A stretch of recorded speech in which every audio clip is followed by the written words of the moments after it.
This is Srishti. Welcome to Pratiyogita Darpan YouTube channel. World bank की ओर से जारी किए गए लॉजिस्टिक प्रदर्शन सूचकांक यानी कि एलपीआई में भारत अब 38वें स्थान पर है।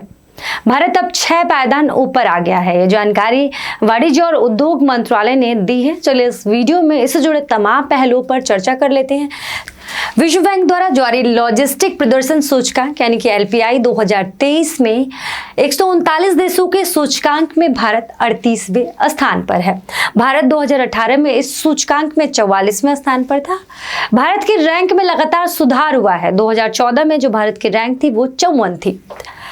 आगे बढ़ते हैं, देख लेते हैं लॉजिस्टिक प्रदर्शन सूचकांक आखिर है क्या। देखिए, एलपीआई विश्व बैंक समूह द्वारा विकसित एक इंटरैक्टिव बेंचमार्किंग टूल है। ये देशों को व्यापार और लॉजिस्टिक के प्रदर्शन में आने वाली चुनौतियों और अवसरों की पहचान करने में मदद करता है।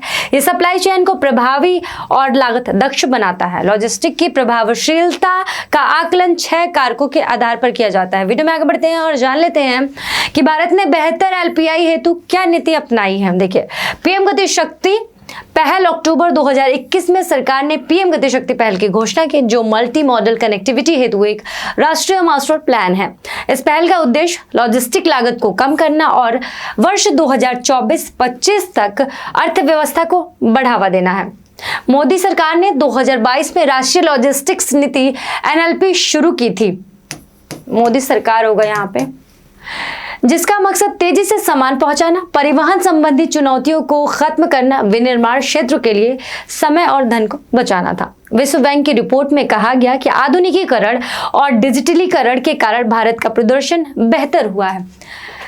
विश्व बैंक की ओर से रिपोर्ट जारी की गई और उसमें यह कहा गया है कि भारत की आधुनिकीकरण और डिजिटलीकरण यानी कि डिजिटल के क्षेत्र में लगातार भारत तेजी से ग्रो कर रहा है और इसी वजह से भारत का जो प्रदर्शन है वो और पहले से बेहतर हुआ है और भारत लगातार 2014 के बाद से इस रैंक में सुधार कर रहा है।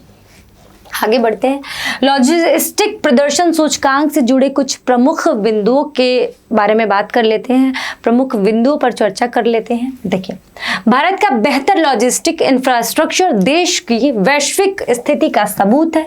इस विकास का श्रेय लॉजिस्टिक इंफ्रास्ट्रक्चर में सुधार के अपने केंद्रित प्रयास को देते हैं। अक्टूबर 2021 में पीएम गति शक्ति राष्ट्रीय मास्टर प्लान इस अपडेट के लिए जिम्मेदार है। योजना का जो उद्देश्य है वो क्या है वो देख लीजिए। योजना का उद्देश्य है ई कॉमर्स, शहरीकरण, ऊर्जा वरीयताओं और मजबूती आपूर्ति श्रृंखला स्थापित करने की आवश्यकता जैसे कारकों के कारण रसद की उभरती आवश्यकताओं को संबोधित करना है। आगे बढ़ते हैं, इसके अतिरिक्त मंत्रालय ने क्या कुछ कहा है वो देख लीजिए। राष्ट्रीय रसद नीति एनएलपी के कार्यान्वयन के कारण भारत की रैंकिंग में सुधार हुआ है, जो रसद नीतियों को विकसित करने में राज्यों या केंद्र शासित प्रदेशों के लिए मार्गदर्शन प्रदान करता है। एनएलपी कार्बन उत्सर्जन को कम करने के लिए ऊर्जा कुशल परिवहन मोड और हरित ईंधन के उपयोग को बढ़ावा देने पर केंद्रित है। इसके अलावा वाणिज्य मंत्रालय ने उल्लेख किया है कि सरकार ने दोनों तटों पर बंदरगाह के प्रवेश द्वारों को भीतरी इलाकों में आर्थिक क्षेत्रों से जोड़ने के लिए व्यापार से संबंधित बुनियादी ढांचे में निवेश किया है, जिसमें नरम और कठोर दोनों बुनियादी ढांचे शामिल हैं।